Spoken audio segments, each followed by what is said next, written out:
যুগপৎ আন্দোলন আছে নাকি নেই? আসলে এই প্রশ্নটা আমারও। সম্প্রতি বিরোধী দলের কিছু সীমিত কর্মসূচি দেখা যাচ্ছে, যেমন খালেদা জিয়ার মুক্তির আন্দোলন 3 দিন ব্যাপী কর্মসূচি হলো।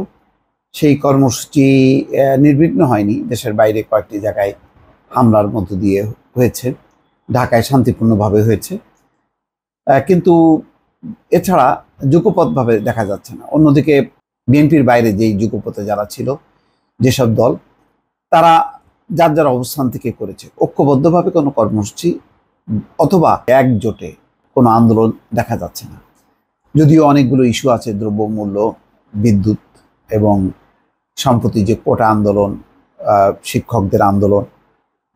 সবচেয়ে বড় কথা হলো যে মানুষের অর্থনৈতিক জীবনের যে সংকট, তা নিয়ে বিরোধী দল যুগপৎ আন্দোলন করতে পারত, কিন্তু কেন নেই? গত 6 মাস বলতে গেলে শুধু বিএনপি তার দল বা সংগঠন নিয়ে ব্যস্ত, এমনটাই দেখা যাচ্ছে। দল পুনর্গঠন নিয়ে ব্যস্ত, আর সব দলগুলোর সঙ্গে তারা এক রাউন্ড করে বসছে। তো সেখানে হয়তো আন্দোলন কেন সফল হলো না, অথবা নির্বাচনটা কিভাবে হয়ে গেল, এই সম্পর্কে হয়তো মূল্যায়নটা জেনেছে। জানার পর তার পরবর্তী পদক্ষেপটা কি, তা নিয়ে কিন্তু কোনো আলোচনা নেই।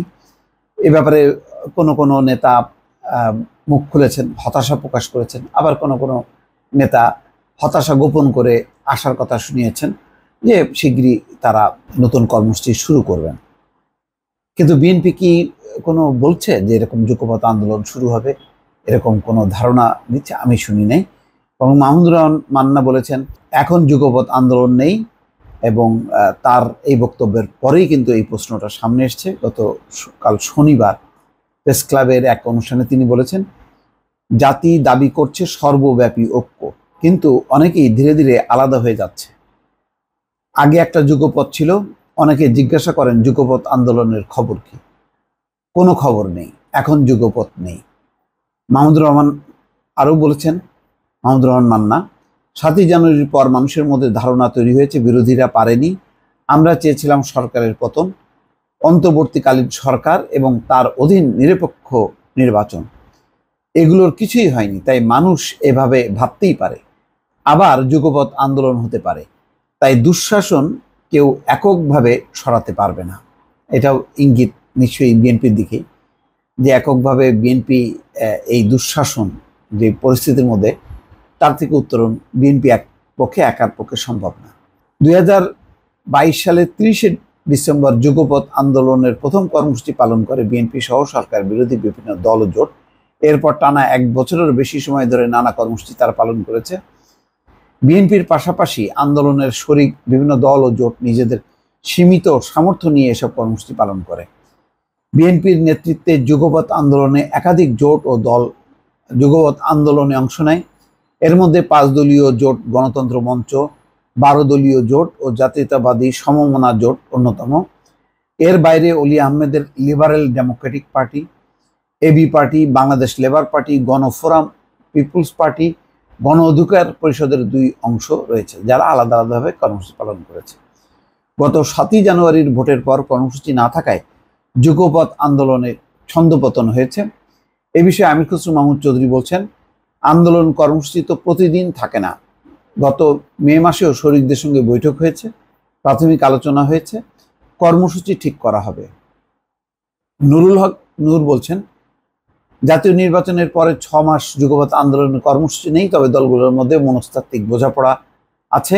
ভবিষ্যতে করণীয় বিষয়ে নিজেদের মধ্যে আলোচনা হয়েছে, সবাই একমত।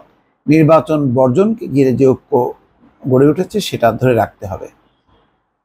আচ্ছা, অন্যান্য অনেকেই এই যুগপৎ আন্দোলন এবং কেন আলোচনা হচ্ছে না নিজেদের মধ্যে, এটা নিয়ে হতাশা ব্যক্ত করেছেন। আবার যেমন জোনায়েদ সাকি, তিনি বলছেন যে 7ই জানুয়ারির পর যুগপৎ আন্দোলনের আরেক পর্বে প্রবেশ করেছে। নতুন প্রেক্ষাপটে কিভাবে আন্দোলন দাঁড় করানো হবে সেটি নিয়ে আলোচনা চলছে। দলগুলোর অভ্যন্তরীণ প্রস্তুতি পর্ব চলছে। আগামী 2-1 মাসের মধ্যে আন্দোলনের অনেক বেশি স্পষ্ট হবে। আসলে নির্বাচনকে সামনে রেখে যদি তখন ঐক্য করা হয়, তখন মানুষ মনে করতে পারে যে এটি হয়তো ক্ষমতায় আসার ঐক্য। সারা বছর ব্যাপী যদি ঐক্য না থাকে এবং জনগণের নানা ইস্যু নিয়ে যদি আন্দোলন না করে দলগুলো বা জোটগুলো, তাহলে তাদের উপর আস্থা আসবে কি করে? বিচ্ছিন্ন বিচ্ছিন্ন আন্দোলন এটা কার্যত সম্ভব না। সুতরাং যুগপৎ একটি আন্দোলন সারা বছরব্যাপী করতে করতে মানুষের আস্থা অর্জন করা এবং তারপরে হচ্ছে নির্বাচন, সেখানে অংশ নেওয়া। এই বিষয়টি যদি আগে থেকে বা সময় মতো যদি করা না হয়, তাহলে মানুষের যেমন আস্থা থাকবে না, তেমনি যারা আন্দোলন করছে, আন্দোলনকারী বিভিন্ন শক্তিগুলো, তারাও কিন্তু আস্তে ধীরে ধীরে নিষ্ক্রিয় হয়ে পড়বে। তো সুতরাং প্রধান দল হিসেবে বিএনপির একটা দায়িত্ব যে সবাইকে সংগঠিত করা, সেটি যদি করা না হয় তাহলে সেটি বিরোধী দলের বা জোটের জন্য এটা অত্যন্ত দুঃখজনক হবে। দর্শক ভালো থাকবেন, আল্লাহ হাফেজ।